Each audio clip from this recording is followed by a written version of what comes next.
رب اشرح لي صدري ويسر لي أمري واحلل عقدة من لساني يفقه قولي. أصبحنا على فطرة الإسلام وعلى كلمة الإخلاص وعلى دين نبينا محمد صلى الله عليه وسلم نبيا ورسولا. لما تكوني تعبانة ومش قادرة تكملي بس عشان خاطرهم هم هتكملي وهتيجي على نفسك، بيبقى إحساس صعب قوي، بس بالاستغفار والصبر والتوكل على الله ربنا بيرضينا وبيقدرنا على قضاء حوائج بيتنا وقضاء مهامنا في البيت يعني وكده.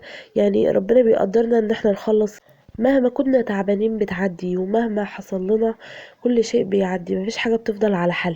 بالتفاؤل والرضا والتوكل على الله كل حاجة بتعدي. يلا بينا بقى نشوف الفيديو بتاع النهاردة بيتكلم على ايه. عايزة اقول لكم النهاردة هننضف الأوضة بتاعتنا الرئيسية، غرفتي يعني، هنضفها تنظيفة حلوة جدا، وهعمل معاكم شوية وصفات كده هتعجبكم قوي. وعايزة اقول لكم اخر الفيديو مفاجأة هتعجبكم كلكم، وعايزة اقول لكم كل اللي سألوني على طريقته هتلاقوها في اخر الفيديو بإذن الله. وقبل ما نبدأ الفيديو ما تنسيش تحط اللايك الجميل بتاعك، ما تنسيش كمان تشتركي في القناة، وكمان ما تنسيش تفعلي زر الجرس لو انتي لسه جديدة علشان كل فيديوهاتي توصلك. معايا هنا في الطاسة دي حطيت مكعب من الزبدة او السمنة اللي متوفر عندك، دي انا كان عندي سمنة. حطيت مكعب كده صغير، وجيت احط الرغيف على الطاسة كده لقيته مش قدها العيش البلدي بتاعنا العادي خالص. احنا هنا هنعمل فطار سريع كده، بس ايه هندلع نفسنا. فتحت الرغيف كده زي ما انتم شايفين، وجبت بيضة وابتديت ان انا اقلبها وحطيتها على العيش زي ما شفتوا كده. طبعا النار هادية معايا علشان الرغيف ما يتحرقش مني والبيض ما يستواش تمام. وحطيت كمان بصل اخضر، وحطيت فلفله خضراء او شطه هالبينو، وحطيت كمان طماطم، وكمان حطيت عليهم جبنه موتزاريلا او ميكس جبن اللي متوفر عندك يعني حطيه. وسبتهم زي ما انتم شايفين كده، زي ما بقول لكم درجه الحراره بتكون هاديه بحيث ان العيش ما ياخدش لون منك، يعني علشان العيش بياخد لون بسرعه وما يكونش البيض استوى. بعدين قلبتهم بقى على الناحيه التانية، والناحيه دي طبعا كانت مقرمشه وجميله وحمرت. يعني من وقت للتاني كده لما تلاقي نفسك فاضيه والاولاد مش موجودين دلعي نفسك كده بفطار حلو. عايزه اقول لكم لما تبداي اليوم من اوله كده بتفاؤل بتحسي براحه نفسيه، وتحسي ان انت سعيده طول اليوم، يعني تحسي ان انت سعيده من اول لما تصحي. يعني الطاقه الايجابيه كلها اللي انت اخدتيها الصبح دي بتفضل معاكي طول اليوم. انا زي ما شفتوا حطيت جبنه موتزاريلا كمان على الوش اهو زي ما شفتوا، بس انا كان نفسي اللي على الوش كمان تاخد لون، بس قلت علشان الجبنه تبقى حلوه كده وسايحه وما تنشفش مني، وعشان كمان الجبنه تبقى بتمط معايا. لو زي ما شفتوا كده ده شكلها تحفه يا ولاد، عايزه اقول لكم بجد ايه الجمال ده، احلى سندوتش واحلى دلع. كمان حطيت شويه من الشيبس كده بنكمل الدلع بقى، وجبت خيار وطماطم وجزر، يعني سلطه كده. لازم الفطار بتاعنا كده ما يخلاش من الخضار وبروتين، طبعا البيض فيه بروتين، والجبن فيها كالسيوم، يعني بتدي للجسم طاقة برضو. يعني لما تفطري فطار زي ده انتي او بنتك او الطفل اللي عندك ويبقى فيه بروتين ويبقى فيه طاقة كده، طبعا انتوا ملاحظين ان صوتي اليوم بتغير يبدأ كده حلو ويبدأ بنشاط، يعني تبقي نشيطة طول اليوم ما انتش حاسة ان عندك خمول. يعني عايزة اقول لكم ده من اكبر الاسباب اللي بتخلي عندنا خمول، ان اصلا احنا مش فاطرين كويس، احنا مش هنقدر نكمل. يعني عايزه اقول لكم كمان اما بيكون زوجي يعني رايح شغل او كده فبصحى بجهز له فطار كويس، بيض فول الحاجات اللي هي بقى اللي فيها طاقه دي عشان يكمل يومه ويحس ان هو نشيط، يعني ما يهبطش بسرعه. احنا كمان برضو لازم نقوي نفسنا كده علشان برضو احنا بنشتغل وبنتعب في البيت، فلازم ناخد طاقه كده وناخد ريست. فطرت هنا بقى ودخلت على الاوضه الكبيره. عايزه اقول لكم الهدوم دي كانت متطبقه، كان غسيل يعني ملموم من على المنشر وكده. آه، ابتديت بقى ان انا الم الملايات زي ما انتم شايفين كده. اخدت الهدوم دي بقى ورحت على الغسيل وشغلت المروحه في الوقت ده، وفتحت الشباك بحيث ان الاوضه تتهوى كده. يعني سبتها شويه حلوين وبعدين رجعت لها بقى هنا تاني. اللابتوب ما كانش نضيف فكنت بنضفه كده معاكم. يعني لو عندكم اي وايبس او قماشه مبلوله ومتنشفه خالص يعني معصوره قوي قوي تمام. وتبتدوا ان انتوا تغسلوها وتنشفوها برضو بحاجه قطن خالص. كمان جيت على الكومودينو بنفس النظام كده زي ما انتم شايفين، وابتديت ان انا امسحه بفوطه. عايزه اقول لكم البخاخ ده فيه ميه ومعطر وكلور، ميه ومعطر وكلور، ممكن تحطوا ميه وكلور بس يعني. عايزه اقول لكم كمان النقطه ديت موجوده هي، حتى مسحته ونشفت كويس ولسه موجود. ومسحت كمان الكومودينو التاني بنفس الطريقه، وشلت الازازه ومسحت تحتها ونضفتها. ودي كمان السراحه اهي اخدتها برضو بالمره. عايزه اقول لكم بقى اللي سالوني انت مش حاطه ليه حاجه على الحاجات الميك اب والكلام ده على التسريحه. انا عندي طفله صغيره عندها 3 سنين، فبتشد كل حاجه وبتستعمل كل حاجه وبتبوظ كل حاجه، علشان كده ما بسيبش الحاجات دي يعني قدامها. تعالوا بقى على الطقم القمر ده. ده اللحاف الفايبر بتاعي، عايز اقولكم بتاع جوازي يعني، عندي بقاله 4 سنين بس ما كنتش لسه فتحته كده، هو لسه جديد اول استعمال ليه. عايزه اقول لكم ماركه ميراج، دي ماركه تحفه جدا يعني، بجد ماركه حلوه قوي في المفروشات والكلام ده. يعني لو انت بتجهزي او ليكي اخت بتجهز او كده فانصحيها بيها، هي ماركه حلوه قوي. ولو انت مثلا من دمياط هنا، عايزه اقولك ان انا جايباها من المنصوره بالشاوه، يعني الحاجات دي عندي من زمان. فمش عارفه هتبقى موجوده دلوقتي واسعارها ايه، مش عارفه بصراحه الاسعار. شوفوا انا لسه بتكلم انا بنتي عماله تروح وتيجي على ال التربو بتاع التسريح. ربنا يهديها يا رب ويهدي اولادنا اجمعين. جبت بقى الملايه ديت هي اللي هتبقى ماشيه معاه ومع لونه. وكمان جبت الدفايه فرشتها فوقها كده.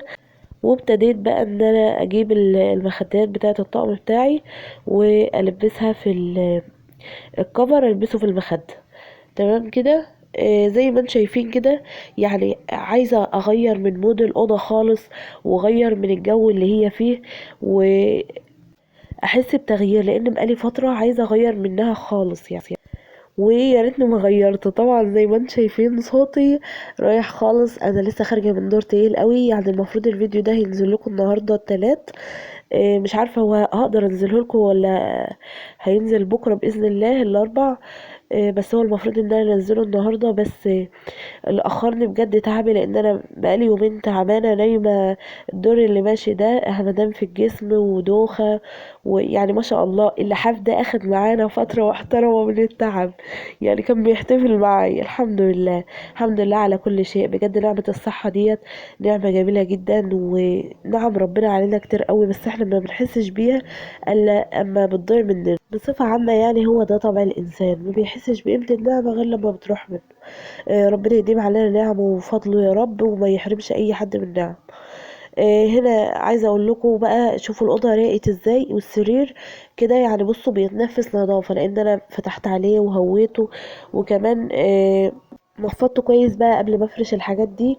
والمروحه كانت شغاله، ولميت السجاده خرجتها كمان في الشمس. وهنا عايزه اقول لكم البراويز دي انا اللي عاملاها، حطيت عليها صورتي كده انا وزوجي، صور الفرح. وخفت بقى ان انا الزقها بلزق ان هو يبوظ منها وكده، فجبت ورق الاسترتش ده وغلفتها بيه. انتوا عارفين البرواز ده انا عاملاه من ايه؟ من ازاز المتكسر. عارفين الطقم العسلي؟ مامتي كان عندها طقم عسلي، فكان كل ما يتكسر منه كوبايه او طبق، او والله زي ما بقول لكم كده والله ما بكدب عليكم، كنت بلم الكسر بتاع الاطباق والكوبايات. شوفوا انا بقربها منكم عشان اوريلكم اهو. عايزه اقول لكم كمان احتفظت بالبروازين دول لاني بحبهم قوي. وهنا كان اول استعمال ليهم، انا عاملاهم من زمان قوي يعني بقالي فتره، يعني من وانا عند مامتي هناك. جيت هنا بقى حطيتهم هنا كل واحد على كومودينو البروازين. لو انتوا بتحبوا الحاجات دي وعايزيني اعملها معاكم، ممكن افكر اعملها معاكم الفتره الجايه. عايزه اقول لكم هي بتبقى حلوه قوي، وبتقضي اوقات الفراغ اللي عندك يعني ان انت تمليها وكده.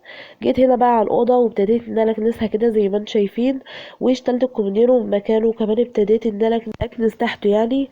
وكمان اشتلت الكومودينو ده وكنست تحته هو والمروحه.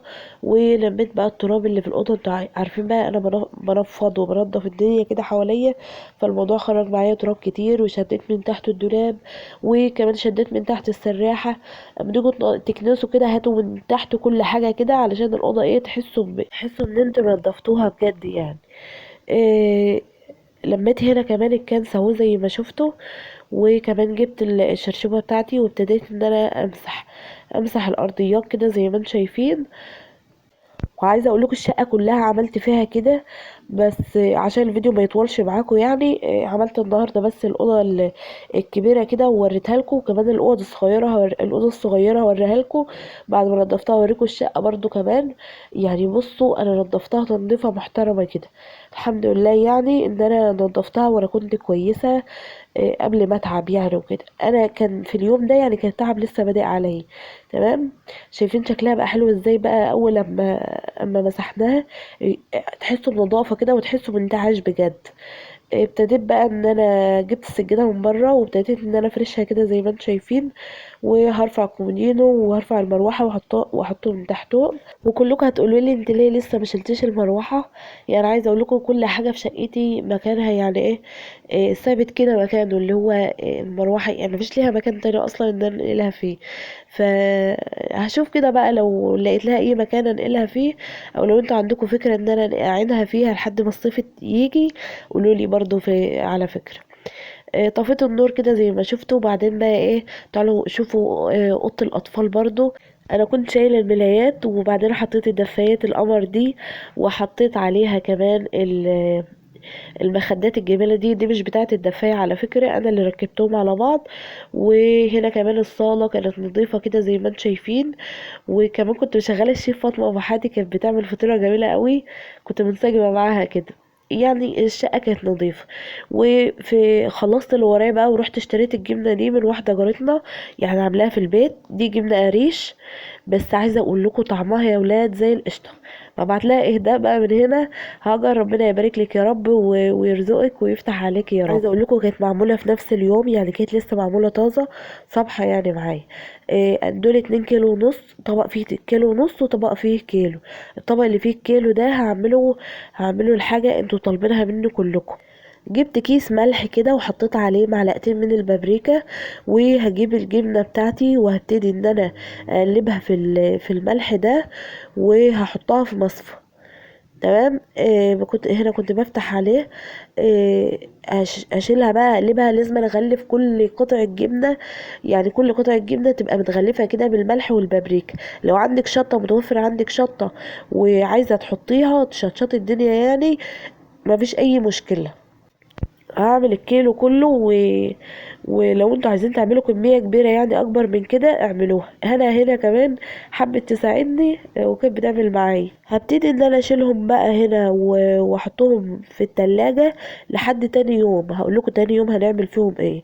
وكمان هنخزن الجبنة القريش بحيث ان هي تفضل معاكي شهور، ولو كمان تفضل معاكي سنة مش هتبوظ منك ولا اي حاجة. طبعا احنا لما نسيبها في التلاجة كده بتعمل طبقة صفرة كده عليها، ما بتبقاش ألطف حاجة يعني. ف... فعشان تحتفظي بيها اعملي اللي هقولك عليه دلوقتي ده. بصوا هنا انا حطيت في علبة نظيفة كده، العلبة دي جديدة. حطيت فيها الجبنة رصيتها زي ما شفتوا كده، وحطيت فلفل احمر وجزر وفلفل اخضر. لو مش متوفر عندك الحاجات دي مش ضروري خالص، بس انا بحطها يعني ايه كنوع من انواع التخليل ان انا اكل منها وكده. يعني اول لما الجبنه بتحدق انا باكل الخلطه دي معاها. وحطيت كمان شويه من حبه البركه، وحطيت معلقتين او معلقه ونص من الملح اللي انا عاملاه معاكم بالبابريكا. وجبت ميه مغليه وابتديت ان انا اخفيها كده بحيث ان هي تكون دافيه. اوعوا تحطوها مغليه على الجبنه هتفك منك، واوعي تحطيها سقعانه لحسن هتبوظ برضو منك. وابتديت ان انا اغطيها كده واسيبها على جنب. شايفين شكلها حلو ازاي؟ اتبقى معايا بقى قطعتين هسيبهم كده للاكل، احطهم في التلاجة يعني واسيبهم للاكل. ورشيت عليهم رشه من حبة البركة. عايزة اقول لكم حبة البركة ديت يعني بجد هي فعلا بركة، بتبارك في اي حاجة بتتحط عليه. تلاقي ربنا مبارك في الحاجة كده ومش عايزة تخلص معاك. يعني حطوها في اي حاجة، بحب احطها في كل حاجة.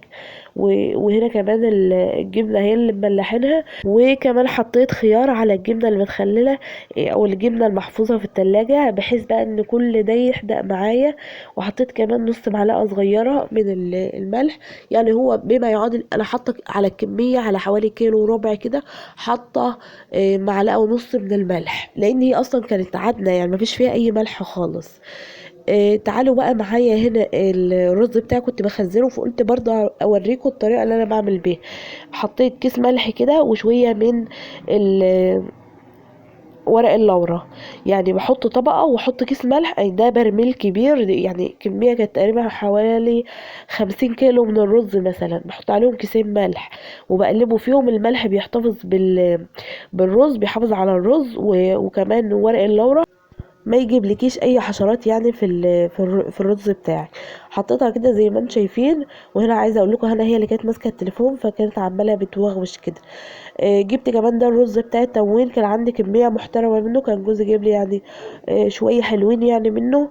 وحطيتهم بقى على وش الرز كده زي ما انتم شايفين، على وش البرميل، بحيث ان انا استعملهم الاول. اوعوا تفتحوهم وتحطوهم على البرميل، اوعوا، لان هم بيبقوا محفوظين بطريقه معينه في الكيس. لو انت فتحتيهم وحطيتيهم على اللي في البرميل ده او اللي في الجردل، اللي هيتملوا حشرات معاكي. فانا عايزه اقول لك يعني ما تفتحيهمش كده وتعملي نصحه، لان انا عملت كده قبلك. يعني ايه افتحي كيس بكيس، يعني افتحي كيس وحطيه في علبه، واول ما على قد استعمالك، الكيس اللي تفتحيه على قد استعمالك. المهم هنا كمان المطبخ كنت روقته ترويقه حلوه. انا عايزه اقول لكم، انا كنت بشتغل امبارح وانا بعمل في الفيديو ده، كان جسمي مكسر، كنت تعبانه تعب كان ربنا لوحده اللي عالم بيه. يعني انا النهارده الحمد لله احسن بكتير، قدرت ان انا اقوم وقلت اسجل لكم الفيديو بقى، لان بقالي كام يوم ما نزلتلكوش فيديوهات، فقلت اسجل لكم الفيديو. زي ما انتم شايفين كده بقى، هنا المطبخ كان رايق وزي الفل. ابتديت ان انا اغرف الاكل بتاعنا في اليوم ده. انا كنت عامله فراخ ورز، وكمان شعريه كده بالبطاطس، غاموس يعني، حاجات صحيه كده، وطبق سلطه وشوربه، اكل خفيف خالص، بحيث ان يعني ايه، علشان معدتنا تعبانه وكده، وانا كنت تعبانه في اليوم ده، فقلت اعمل حاجه صحيه كده سريعه، رز ابيض خالص يعني مفيش فيه اي اضافات. تعالوا بقى نروح على الجبنه اللي قلت لكم هنسيبها لتاني يوم. شايفين نزلت ميتها ازاي؟ شايفين الميه بتاعتها؟ وعايزه اقول لك، هتيجي تمسكي الجبنه هتحسيها بقت جامده خالص معاكي. الجبنه دي انا هعمل فيها ايه؟ هجيب برطمان الزبده بتاعي ده بقى، ده برطمان المش بتاعي، انا سايباه كده في البرطمان، يعني بقاله دلوقتي يجي سنه ونص بره التلاجة، يعني انا معتقاه كده بره التلاجة. هبتدي بقى ان انا احط فيه الجبنه بتاعتي. يعني انا عايزه اقول لكم البرطمان ده بجد، لو قلت لكم زبده ما انتوش متخيلين ريحته جميله قد ايه. عملت بقى الكميه كده، حطيت كميه الجبنه فيه، وجبت ده برطمان الشرش بتاع الجبنه. ده شرش جبنه كان موجود عندي يعني، فضيت منه شويه كده. انا طبعا هقفل عليه ومش هفتح عليه دلوقتي خالص، يعني انا بعمله كده وبسيبه شهرين ثلاثة بقى بفتح عليه براحتي. عايزه تحافظي على المش بتاعك، كتري فيه الشطه. يعني انا ولا بحط دوا جبنه ولا بحط الروايات دي كلها، انا بكتر فيه الشطه وبس، مش اكتر من كده. حطيت بقى شويه فلفل احمر كده وشطه حمراء متقطعين زي ما انت شايفه، وكمان جبت فلفل اخضر حطيته زي ما شفتوا كده. وهجيب كمان لو متوفر عندك زيت زيتون حطي، مش متوفر عندك زيت زيتون هاتي زيت ابيض بس يكون كريستال او حاجه نظيفه، يعني يكون حاجه نظيفه كده. وحطيتها على الوش بتاع المش كده زي ما انتم شايفين. وجبت شويه من حبه البركه برضو رشيتهم على الوش كده. يعني بصي، انت هتاكلي احلى مش اكلتيه في حياتك. طب المش اللي بيتعمل لأول مرة ده بيتعمل ازاي؟